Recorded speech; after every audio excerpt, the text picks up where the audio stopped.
when we compare the parallels of his happily ever after to her happily ever after, his is just defeating the bad guy, hers is getting married. Stay fly, stay fly, stay fly. You're listening to The Fly Guy Show. They do everything on the fly and in such a fly manner. Stay fly, stay fly, stay fly, stay fly. All right, so we have the 3, the 2, and now the 1. It's your man DJ Seko Varner, and I have the infamous, the controversial, I don't know what to say. You got the Crumb Snatcher on with us tonight. And, oh man, you're going to get me in trouble. So, from what I understand, you want to talk about Disney movies and hidden messages in Disney movies? Yeah, not only Disney, but in cartoons as well.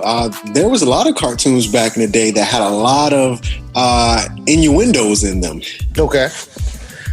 All right. So, well, I wanted to start with, let's go with Ninja Turtles. If you look at the good guys versus the bad guys, so the good guys were from the European Renaissance. Raphael, Leonardo da Vinci, Michelangelo, Donatello, these were all people from the Renaissance. And if we look at the bad guys, they had a 80s hip hop theme. The bad guy was Bebop. The other bad guy was Rocksteady. When we dealing with Bebop, that was Miles Davis. When we dealing with Rocksteady, that was like the what was that? It was a group called the Rocksteady Crew. Yeah, the Rocksteady Crew. Right. So the bad guy is Rocksteady. So when I was a child, it kind of eluded me. But as an adult, I'm like, hold on. I'm seeing a theme. So are you saying that it was a war between traditional classical art and modern art, traditional European-based art versus modern, indigenous, melanoid, African, whatever you want to say, urban-based art? Yeah, and, even though the good guys were green, they were clearly based off highly respected and accomplished Europeans of the Renaissance age. And the bad guys had a clear hip-hop early 80s, mid 80s theme. If I could point out another one, when we looked at Thundercats, that was a big one when it comes to a lot of occult hidden science in there. So okay. When we looked at the whole idea of Thundercats. So now with Thundercats, the good guys was the Thundercats, and it had a real strong similarity to Superman. We know Superman planet had blew up, Krypton. It blew up, and he came to America. Well, with Thundercats, their planet blew up, and they came to Third Earth. So, because the Earth that we live on now is the third rock from the sun. So they had lost their planet and they go to somebody else's planet. Ooh, they were colonizers. Colonizers! Oh my gosh. Okay, that's a new twist on it. Okay. But that makes sense. All right, okay, go ahead. Just like you were saying, you brought up indigenous. So when we look at Mun-Ra was indigenous. He was, Third Earth was his home. And when we look at Mun-Ra had a wide nose, Mun-Ra had dark skin, and Mun-Ra was flooded with Egyptian regalia. Flooded. The pyramid. Yeah. So now Mun-Ra was the bad guy because he was trying to protect Third Earth. Now, in addition to that, with Mun-Ra, he was an avatar of the spirits from the past. A lot of people say today, oh, the ancestors are back. Well, what are they saying? They're saying that we are the avatars and the ancestors live through us. Same thing you saw with Mun-Ra. The ancestors had lived through Mun-Ra. Ooh. So you're saying that these guys that made these cartoons was so deep that, well, you're not necessarily saying that. You're just saying that it's just some interesting similarities between. Right. You know, I did notice when I was a kid that he did wear a lot of African-inspired, Nubian and Kemetic or Egyptian-inspired attire. Wow.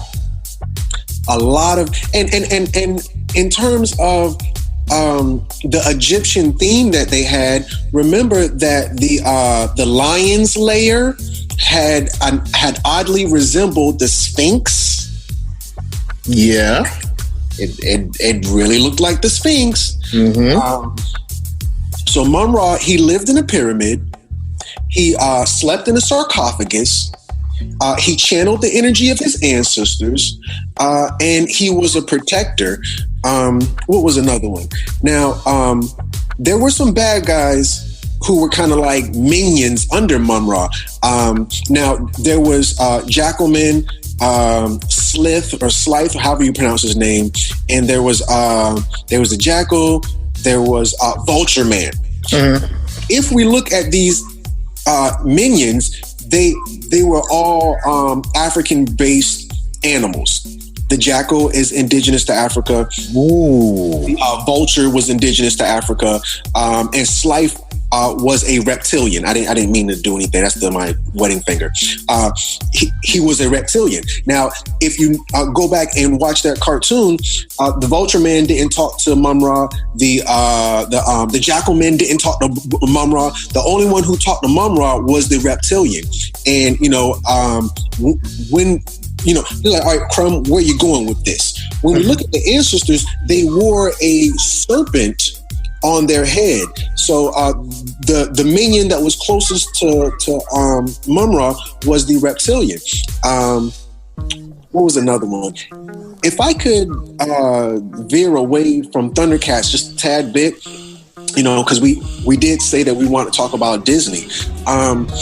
Disney, with these movies, they had a real dark undertone. Now, we have to understand who inspired Walter Disney. Walt Disney is short for Walter Disney. So who inspired Walter Disney? It was the Brothers Grimm. The Brothers Grimm were these two German European dudes.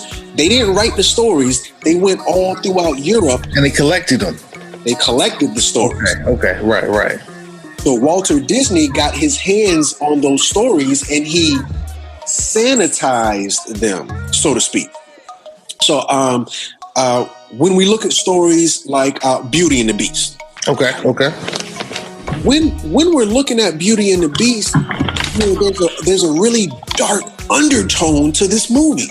So you're like, okay, well, Crumb, I saw the movie and I enjoyed it. Well, I want to familiarize all of our listeners and watchers to a mental condition called Stockholm Syndrome. What is Stockholm Syndrome? Stockholm Syndrome is where the oppressor or the victim sympathizes with the victimizer to the point of falling in love. What does this have to do with the movie Beauty and the Beast? So Belle was the name of the girl of the beauty, right? And she was held prisoner by the Beast. In the movie, the Beast even said, "I'm not going to let you go until you fall in love with me to break the curse." So now, she's held prisoner until she is fully subjected to Stockholm Syndrome. Whoa, that's some R. Kelly stuff. No disrespect to R. Kelly. Actually, that was disrespectful. I'm sorry, man. The joke just fell out. Yo, man. Wow. So we have the roots here of a abusive relationship. Wow. A very abusive on the film, on the screen. Yes. Now, if we analyze the movie Beauty and the Beast, she went insane to the point where she started talking to certain inanimate objects. She was talking to the candle. which was her guiding light. He was talking to he was talking to the teapot. The teapot had represented feminism. It was very curvy, Coke bottle shaped, or curvy like a woman, hourglass. And the teapot had a son, which was the teacup. So the teapot was fertile, so to speak. There was also the broom. So now the teapot represented her serving him. She had to serve him. She had to feed him. The light represented her guiding light. There was also a broom because she was a servant. She had to clean up his mess and so on and so forth. And there was also a clock. The clock was a man, Father Time, because she was held indefinitely. She had to clean up and she had to serve him. All elements of a slave. Now, the last point I want to point out that is most disturbing to me. Wow. Not only Stockholm Syndrome, not only slavery, but bestiality. It's Beauty and the Beast. There's a strong undertone. Oh, no, it is not even undertone. This is overt at this point. To break the curse, you must fall in love and kiss an animal to confirm that you truly love it. Okay, so if I didn't do this at the beginning, I should probably say that this is not politically correct. It's probably not safe for work. He's been really nice so far, but he's probably going to get profane at some point.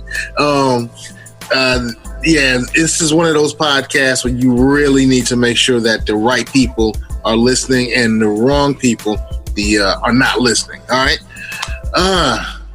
Whoa, bestiality? Bestiality. She had to kiss an animal in order to gain her freedom. And let me just take the word kiss out, because we know that Walter Disney sanitized it. She had to perform a sexual act with an animal to gain her freedom.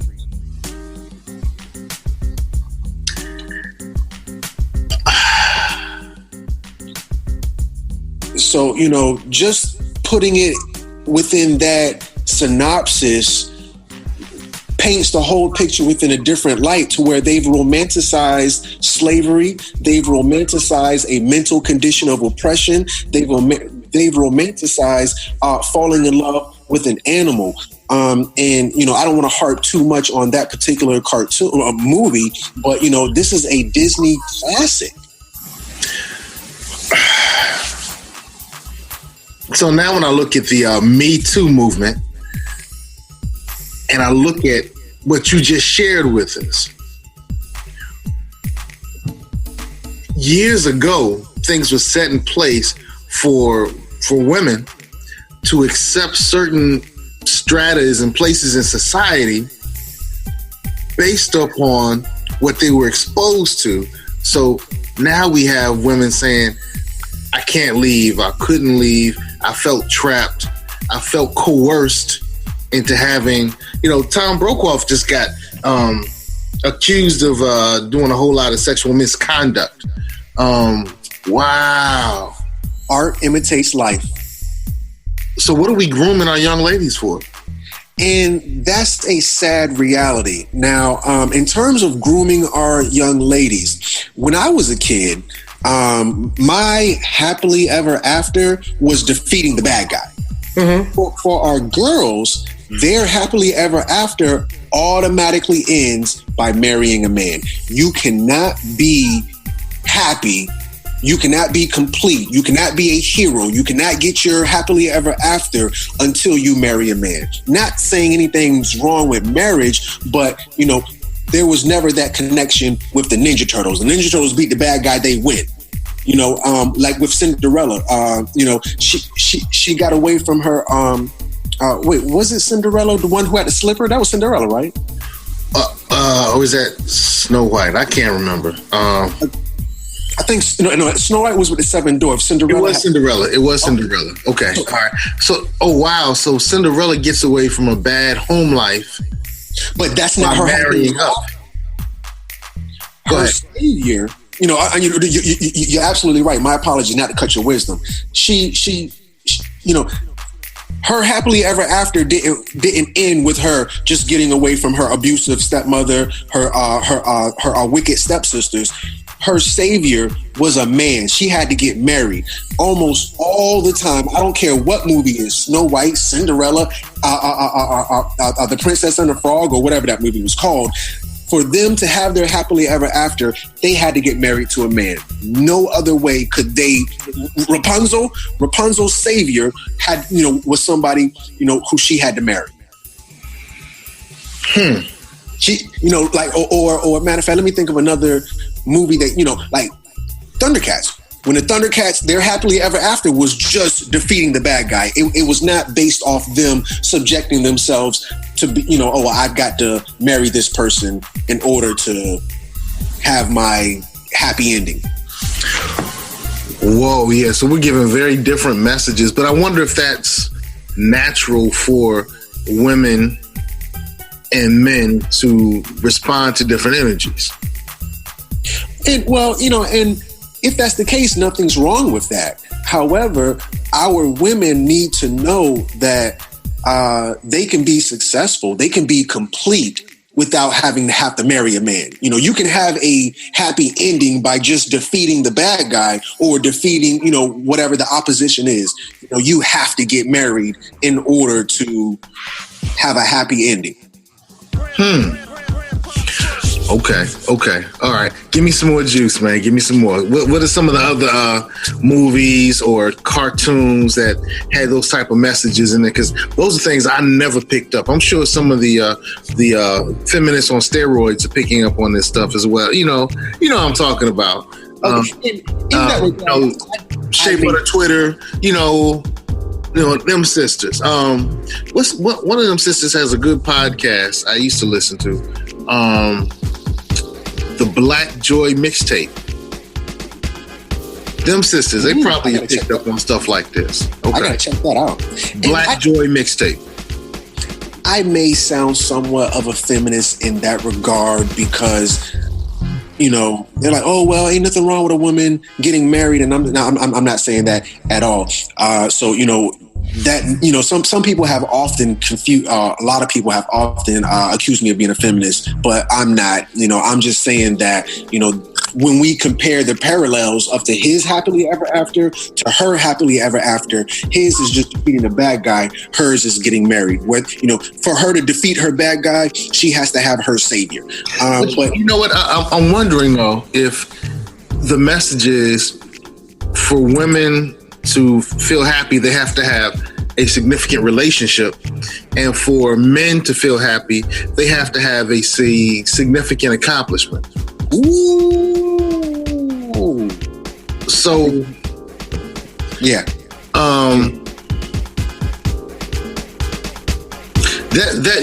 That might be the message as well. I'm not necessarily saying you're wrong or the presentation was incorrect, but I'm just saying it's a multi-layered message there. Absolutely. And I think sometimes too many of us go with the simple message or the message that suits our agenda. And maybe because I'm more conservative, I see it as not a manipulation and forcing women into subjugation. I see the relationship piece, and then you being more feministic, not feministic, but being more concerned with women moving to the highest heights, possibly more than me. I don't know. Maybe you would have seen it a different way. I don't know. But you're bringing up some good stuff, man. Keep it coming. Well, and if I could beat that horse just a little bit before I move on, and I want to move on to Peter Pan. If I could beat that horse just a little bit, we don't really see a lot of movies where the woman, she gets to fight a bad guy and she wins just off the strength of her intelligence. She wins based off the strength of her wit or her cunningness. She had to win based off her beauty, based off her ability to attract a man, so on and so forth. And that's just me just giving my conclusive rationale of how this is suspect in terms of the portrayal of happily ever after or your happy ending. Wow. Now, when I think of, let's say, Taraji P. Henson's recent movie, Proud Mary. Okay. All right. So, yeah, that was heat. And I'm a Taraji P fan. It's okay. In the fan club. So her happy ever after, her ending wasn't beating up and shooting up the place and, beating up. I mean, we all clapped when that happened, but it really solidified when she was able to develop a relationship with that young man. So the relationship was the icing on the cake. Ooh. For her. Ooh. Right. Touche. All right, so let's then compare that with Black Panther. Right. Okay, so after T'Challa beat up Killmonger, the relationship was cool, but it didn't solidify him as the king. But Taraji was the woman or the queen when she was able to have the good relationship. I guess that's not a really good example because, at the end of the movie, T'Challa was having... Okay, cool. At the end of the movie, T'Challa was having a connection with Oakland. He was having a relationship with his sister. Yeah, that might be a bad example, but I think your point is the happily ever after for men are accomplishments. The happily ever after for women are relationships. And in Disney films and some of the films you're pointing out, that relationship was a subversive, demeaning, encapsulating relationship. But that's never the case in the happily ever after with the males. Exactly. Okay. That's just, of course, my interpretation. Some people may see it. Yeah. I mean, because some people are going to look at you as a little out there. Now, let's say, for argument's sake, the families follow me and they're like, Crumb, you're right and exact. I feel you 1,000%. If that's the case, I'm about to really reach a little bit on this next one. Okay. Well, knowing your supporters, man, they follow you 100%. Yo, so salute on all the video watches, the views that you're receiving. I think your GoFundMe went pretty well. You're doing it, man. I'm proud of you, very proud of you. We often end up on different not platforms, but different viewpoints. But go ahead, bro. Go ahead. And I want to segue that into a drastic viewpoint. Let's talk about Peter Pan. All right. So let me sip the tea on that. With my superhero cup. Very fitting. Yeah. All right. So go ahead. So Peter Pan. Now, I can't help but to notice his last name is Pan. Ooh. Okay. Picked up on that. Go ahead. So for the family who haven't made the connection just yet, I'm going to spill the beans. Pan was a demigod from Greek mythology who was he was like, the top of him was a human, the bottom of him was like a goat. He had goat horns, and he played what they call Pan's pipes. Flute. Right. A flute. Now, Pan was known for being very sexual. He was a horny goat, so to speak. Mm-hmm. So now, Peter Pan, I would theorize that he was a homosexual pedophile, kidnapper.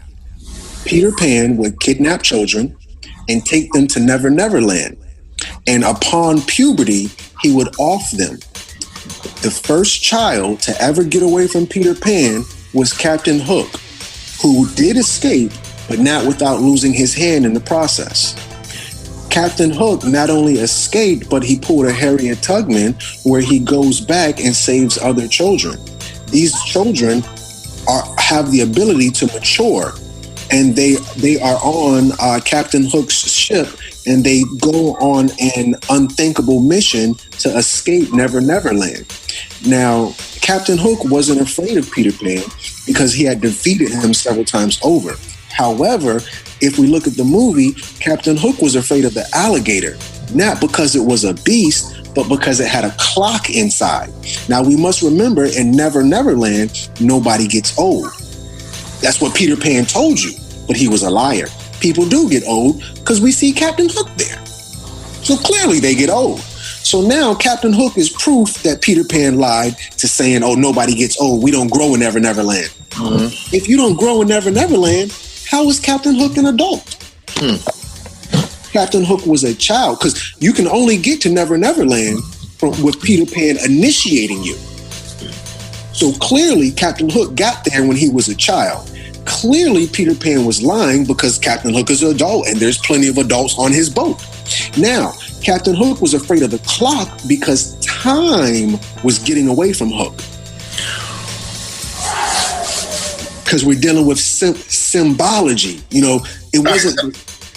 Before you go any further, where in the story was Captain Hook ever under the auspices of Peter Pan? Well, we have to remember where the story takes place. Now, the book versus the story, you know, there's a different time span. So where the book will show you the complete time span, the movie only covers a short amount of time. Okay. So the movie comes in towards where the book would, I would say, close to the ending. You know,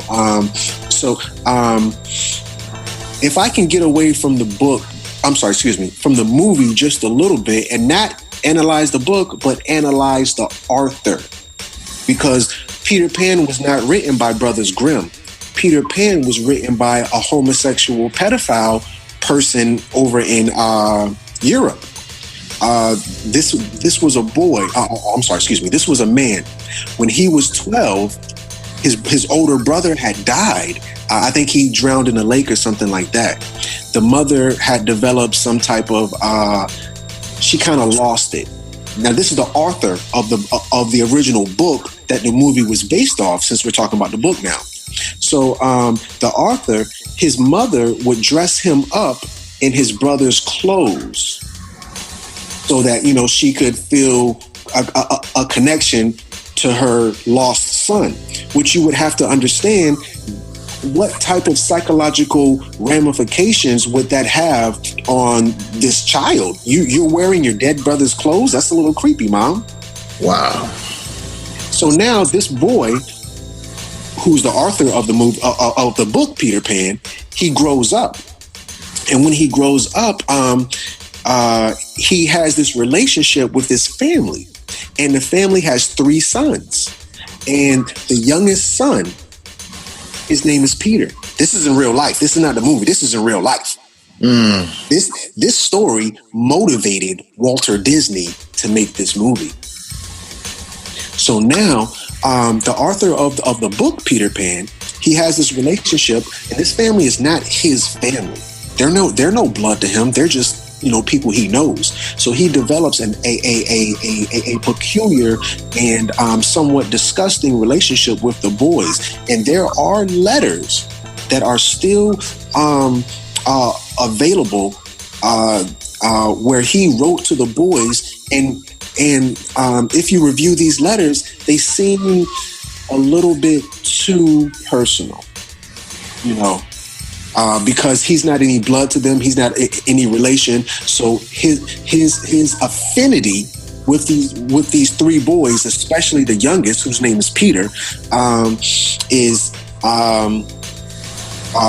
very borderline pedophile, if not overtly pedophile. Like, for me, just to be respectful, I'm gonna say it was borderline. But to the average person who were to read these letters, they'd be like, "Oh no. Nah, he could not write that letter to my baby."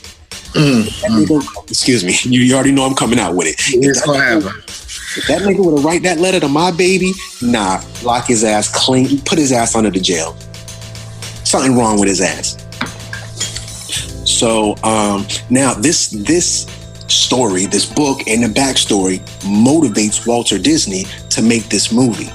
So now, you know, we got some insight as far as the background and how creepy the undertones of this inspiration is. So So is his book sowing the seeds of rape culture that we're experiencing now in today's America? Absolutely. Absolutely. I think if anyone were to really take a good look at the author of the book, Peter Pan, and his relationship with those three boys, they would come to, it would easily, some people who have not looked at it and only watching this video would maybe say Crumb is reaching. But if you were to actually do your research and look into this dude, they'd be like, oh no, he had a sexual relationship with those children. And that's what motivated him to write that book in the first place. The book was inspired by a pedophile homosexual. And then the guy's name is Pan. And we know the Greek god or demigod Pan is a pervert, with all due respect. Oh, that's respectful. Okay.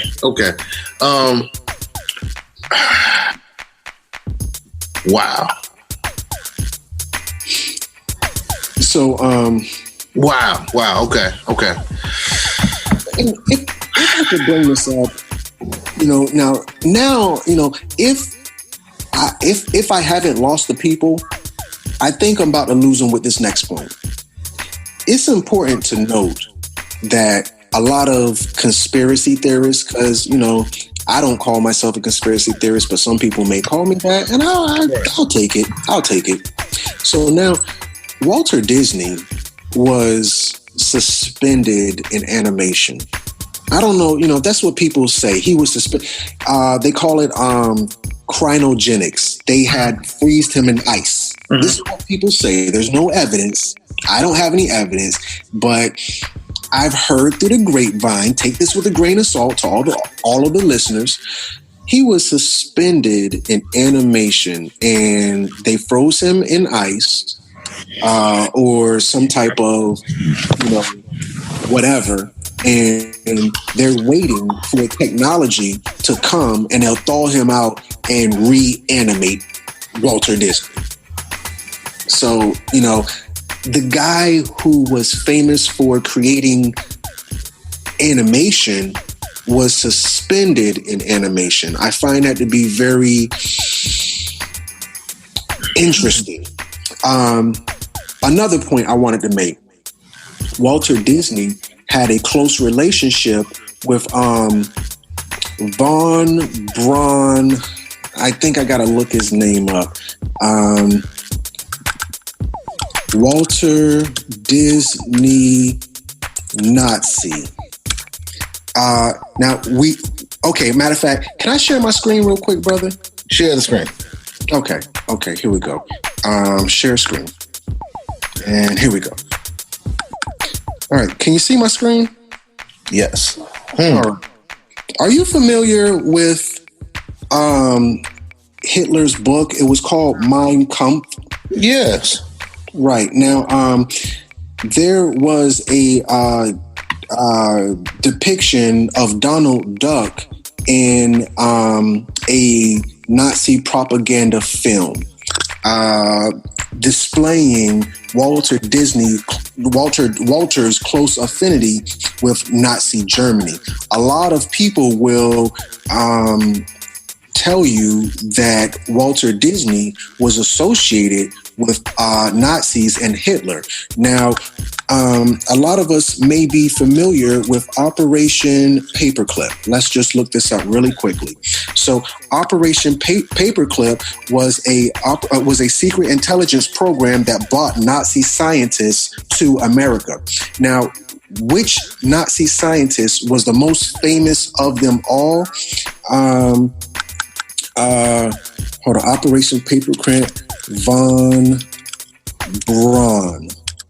I think that's his name. Let me see if I got it right. Yeah, okay, I'm good. Von Braun. So you can see here, this man is Von Braun. Now I'm going to erase Operation Paperclip, type in Von Braun, Walter Disney. So now we're going to see a connection between Operation Paperclip, the Nazi rocket scientist, Von Braun. There he is right there. And who's beside him? Walter Disney. So when I say that this guy had a unusual relationship with these Nazis, I want to draw a connection with Operation Paperclip, of where the Nazi scientists or rocket scientists came over to America, and who took a particular interest in these Nazis.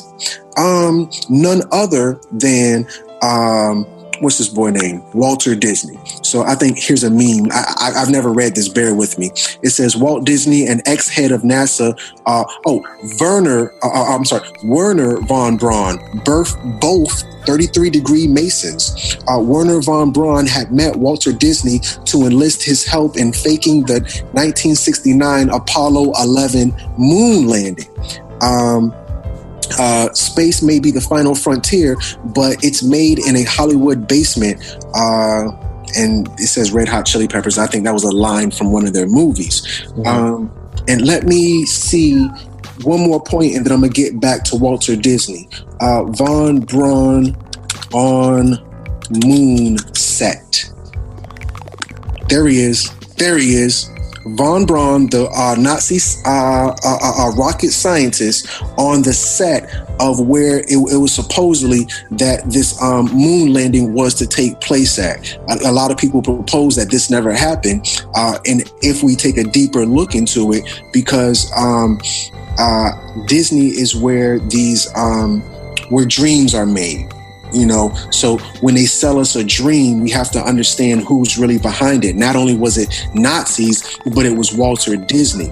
Now, when we're dealing with cryogenics, it was von Braun who supposedly was the one who assisted with putting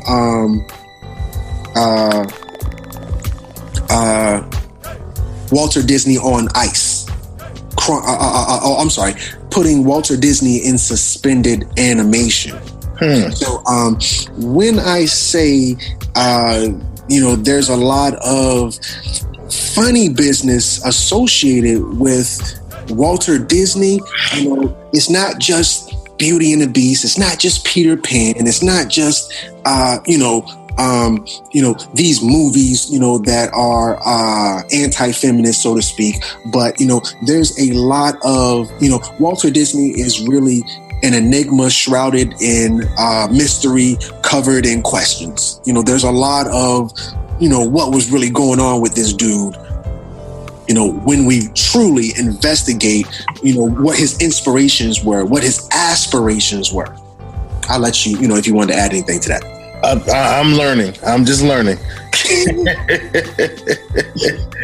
Yeah, you've gone a lot deeper in some of this information than I've ever been exposed to. Yeah. And it really blew my mind. Now, the other thing I had wanted to talk about. So here's a fake picture of the globe, and as we can see, it supposedly spells sex. Now, another thing with these Disney movies is there are a lot of sexual innuendos in these movies. Sex innuendos in Disney movies. So let's see what we can come up with. Now, this one may be a little bit reaching. I'm not going to reference that one, but here's one. It's just a little bit suspect. There's a sexual innuendo, or it's a very suggestive whatever. Where's the other one? I wish I could get this one by itself, but within the Disney Tower, if you look closely, you can see a penis inside the castle. There's a penis in there. Let me see if I can see it better. Well, you can kind of see it in this one. So what they're doing in these Disney artists is, and just like we saw within that, let me see, can I find it again? Really quickly, follow me. So now we see sex right here within the actual fake picture of the globe. This is an official NASA image that is fake. Now, how do I know this is a fake picture of Earth? Because if we look at space, we don't see any stars. Space has no stars in it within this picture. That's a fake picture. That's a CGI. So now, bear with me. So now when we look at that scene within Lion King, there it is again. There it is again, sex. So there's a lot of sexual innuendos within a lot of this Disney movies. A lot of these Disney movies. So let me see what movie this is. Let me see, can I move this? I'm not sure what movie this is, but this dude has a boner. If you see in a circle, he has a boner. Mm-hmm. You know, let me see what I can see here. Oh, well, that's highlighting a different movie. That's not really sexual, but there's a lot of these sexual innuendos in these movies, and I'm trying to see if anyone just really sticks out. But nonetheless, there's a lot of that. Okay, here we go. Disney sexual references. And, you know, I didn't make this up. I'm just pulling it up off the fly as I talk to you. I didn't even really prepare a PowerPoint presentation. If anybody knows Crumb, they know I love PowerPoint presentations. I could have prepared something for you, but this is off the fly. And off the fly, with no research, it's relatively easy to see. I'm not the only one who has drawn a connection to a lot of these kids' movies that hide sexual innuendos throughout the whole thing. So, you know, I just want to bring that point to the people to let them know, oh, well, you know, it's not Crumb reaching. It's really there.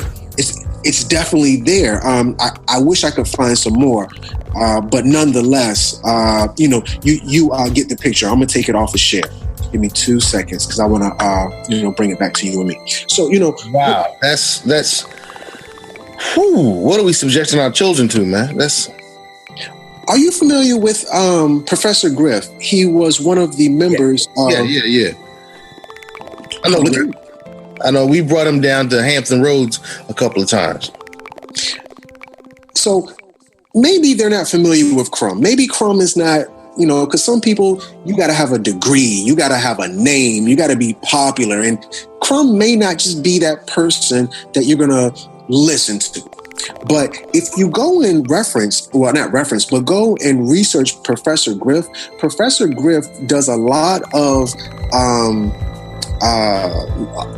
he has a lot of lectures where he talks about how these movies will, what they'll do is they'll draw a matter of fact, my apologies. I just want to share my screen one more time. Go ahead. I have to show you this. Because, you know, I learned this myself from Professor Griff. Oh, come on. Follow me. I'm going to go to videos. I'm going to go to PROFE, Professor Griff, Disney. So, let's see what. Nope, that's not the one I want. My apologies. Almost ready. Professor Griff. Here we go. Well, I don't think this is Professor Griff, but Professor Griff references this. Images in Disney films. It's the most infamous is the penis-shaped tower on the VHS cover of The Little Mermaid. But I'll bet you didn't see the other cock hidden on that box. Guess what? Boom. You see that? Can you see that penis that it looks like he has? Are you sure that was in the movie? It's on the crab. And people will tell you the priest in The Little Mermaid, he had a boner.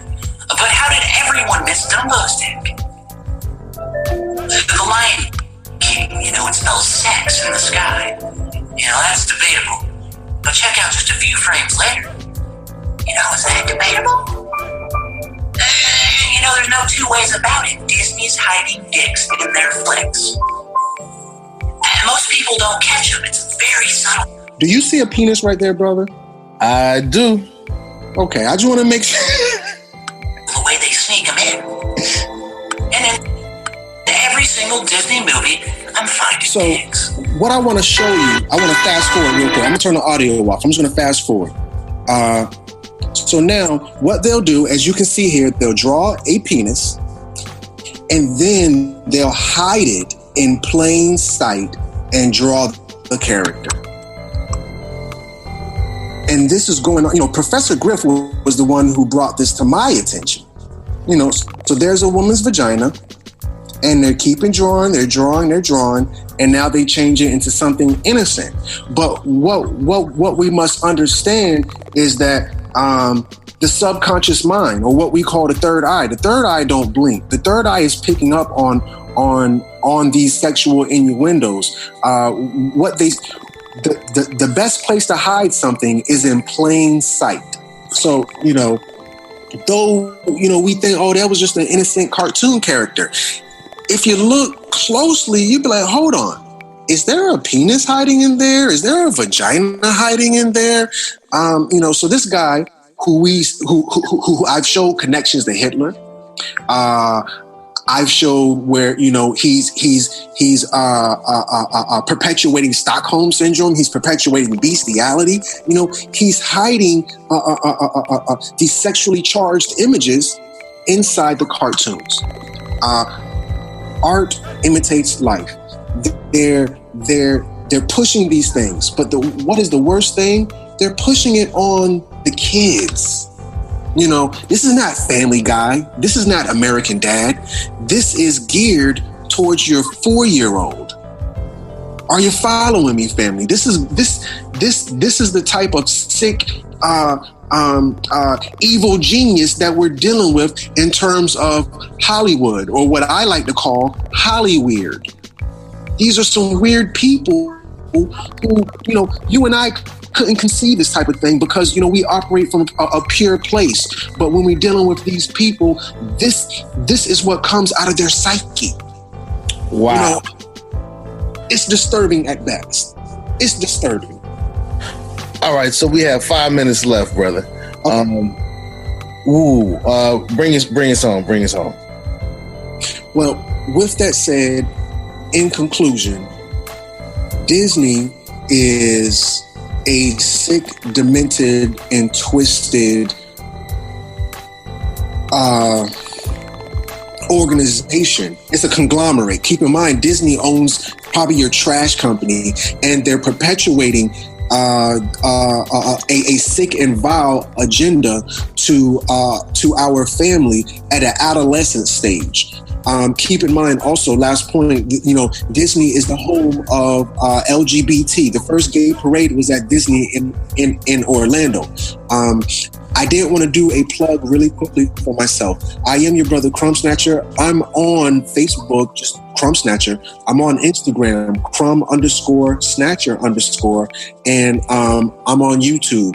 I did a video called Decoding Black Panther. It got more than 250,000 views. So I have my own URL. It's youtube.com/Crumb Snatcher. I decode, I decipher, I do breakdowns.